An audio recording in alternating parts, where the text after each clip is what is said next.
The end of your world? It doesn't kick off with some huge explosion. Nah, it starts with a soft little click you probably won't even notice. The lights flicker once. Your phone just freezes up. And that familiar hum from the fridge? It's gone. Suddenly your whole house just feels wrong. And outside? It's chaos. You hear car horns blaring as engines just die, locking up intersections. Your neighbors? They're stepping out onto their porches, with that look on their face like, this is so annoying. See, they all think it's just a temporary blackout. But you're going to treat this like the dividing line, the line between before and after. Because here's the ugly truth. The forecast nobody wants to hear. If this grid failure is for real, if it's permanent, the vast majority of people around you, they're not going to be here in a month. They're going to lose to dehydration, to infection, exposure, to just plain stupidity. Your mission, your only mission, is to make damn sure you are not part of that statistic. So, think of this as your field manual for day 0. We're going to cover the new rules of survival, how to get control of your environment, the absolutely critical hunt for water, your food strategy, how to literally make tools from junk, and then the final piece, the most unpredictable element of all, other people. First things first, you've got to understand the clock that just started ticking. Right now, panic is screaming in your head, no internet, no fridge. But reality? Reality has a much, much stricter list of priorities. You can survive for minutes without air, maybe hours in lethal cold or heat, days without water, and weeks without food. Those, right there, are the new rules. So rule 1 is you handle the environment before it handles you. If it's winter, every single degree of warmth is trying to escape your home. Shut the doors to unused rooms, hang blankets over the windows, drag mattresses into one smaller room and turn it into a den. If it's summer, you're going to do the exact opposite. Block out all that sunlight, encourage any airflow you can get. You are literally creating a small climate bubble. And look, this isn't about comfort. This is about conserving resources. Your body, it's a furnace. In extreme cold, you burn through calories just by shivering, and in extreme heat, you are dumping precious water through sweat. So controlling your environment means you conserve that fuel and you conserve that water. You gotta be tactical about this. Layer your clothing. A base layer right against the skin, an insulating middle layer, and a windproof outer shell. At night, huddle up. Seriously, a 2-person huddle can cut your heat loss by 30%. In the summer, a wet bandana on your neck, it works wonders with evaporative cooling. And just remember this simple physics. Cooler air sinks. So the lowest floor, or even better, the basement, that's your climate jackpot. Okay, now for the need you're going to feel first. The one that gets real fast. Water. The second those city pumps die, whatever water is physically trapped in the pipes is all you're going to get. Every single minute you stand there just hoping the power comes back on, well, that's water you can never, ever get back. This is your most critical, most immediate mission. So you move right now, not in 5 minutes, now. Fill every pot, every pan, every bucket and storage bin you own. Line your trash cans with clean bags and fill those up too. And this is a perfect example of the mindset.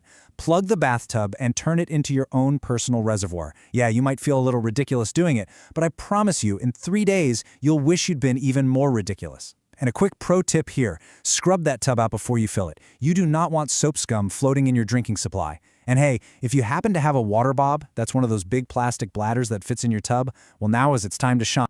So, once the tap runs dry for good, you become a hunter. And rain is your new best friend. Your roof is now a giant funnel. You can rig a tarp into a V-shape that drains right into a bucket. But you have to be careful. The first few minutes of any rainfall wash all the accumulated bird droppings and toxins off those surfaces. You have to let that initial flow just go to waste before you start collecting. That's what we call the first flush. Okay, so what about that water you found in a pond or a puddle? Well, it's unsafe, period. You have to force it through a 2-step punishment. First, you filter it. Pour it through layers of cloth, or even better, a DIY gravity filter you can make from a bottle, some rocks, sand, and charcoal. This just removes all the chunky horrors.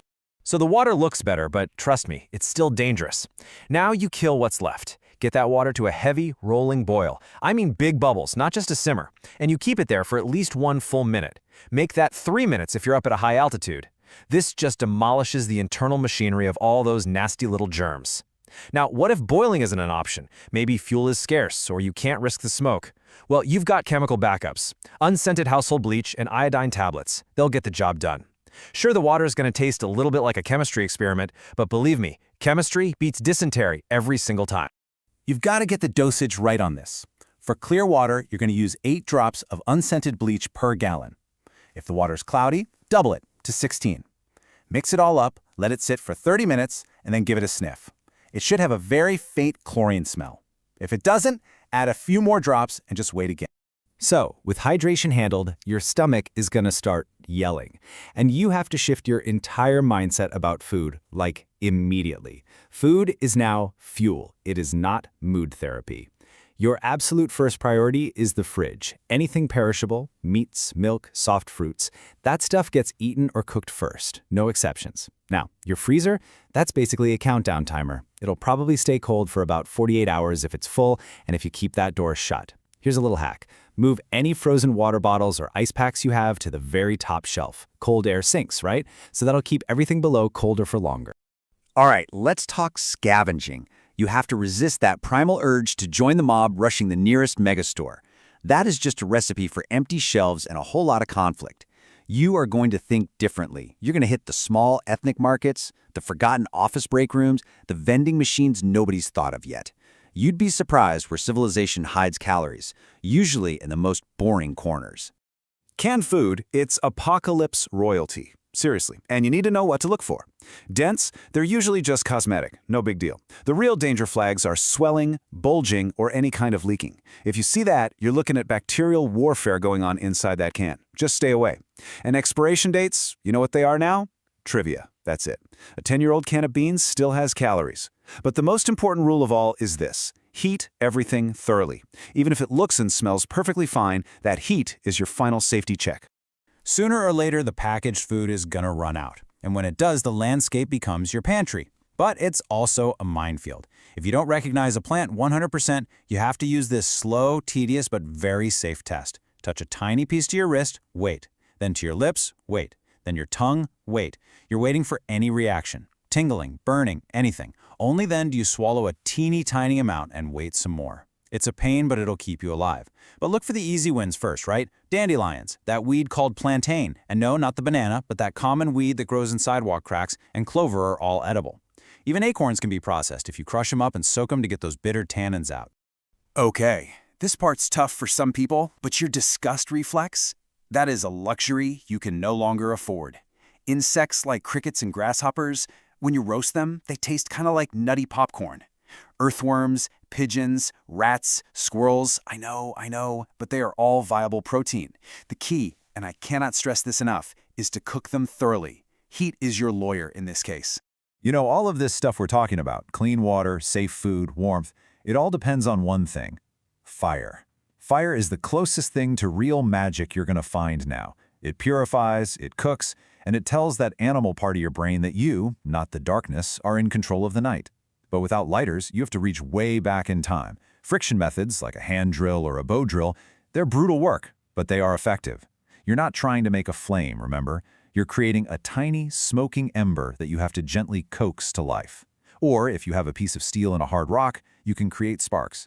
It's not wizardry, it's just physics.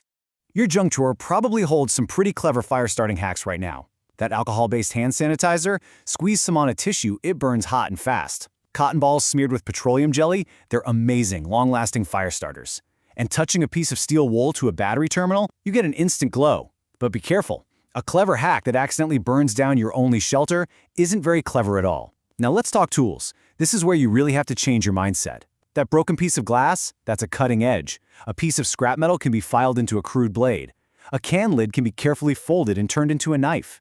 You have to start seeing the potential for gear where you used to just see trash. Let's talk about cordage. It is literally the duct tape of this new world.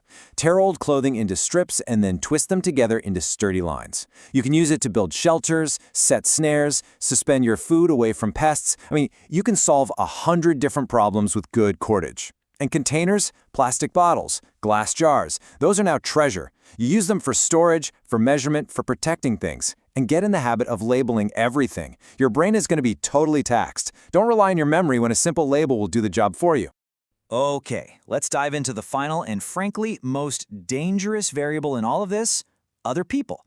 Some will be allies, for sure. Many will just be scared, but a few will be predators.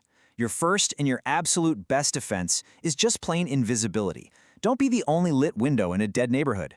You have to practice light discipline. That means blankets over the windows, and sound discipline, like using soft voices at night. If your house is the only one with a faint glow or a little bit of smoke rising from the chimney, you've basically just painted a giant target on your own back. Your next layer of defense is all about delay. Look, you're not building a fortress here. You're just buying yourself precious seconds and making a whole lot of noise.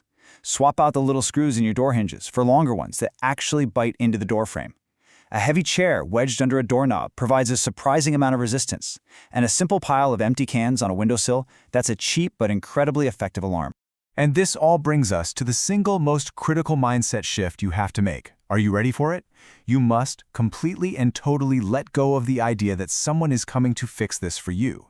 No agency, no government has a secret warehouse of hot meals just for those who wait politely. Your survival is 100% on you. Now, I know that sounds bleak, but it's actually incredibly free. It means every small action you take, filling one more container, boiling that pot of water, reinforcing a door, it directly stacks the odds in your favor. You have to switch your entire operating system from consumer to creator. You stop asking, when is this going to be over? And you start asking, okay, what can I build from what's right here in front of me? Survivors adapt. They see resources where other people just see garbage. They just make 1,000 small, smart decisions one after the other. Day zero isn't about what you have. It's about what you do. Most people will spend their last good hours just waiting. You will spend them working. And that, more than any gadget or piece of gear, is what separates the survivors from the scenery. So subscribe for survival. Comment with your biggest day zero fear. And like this if you're ready to be part of the 1%.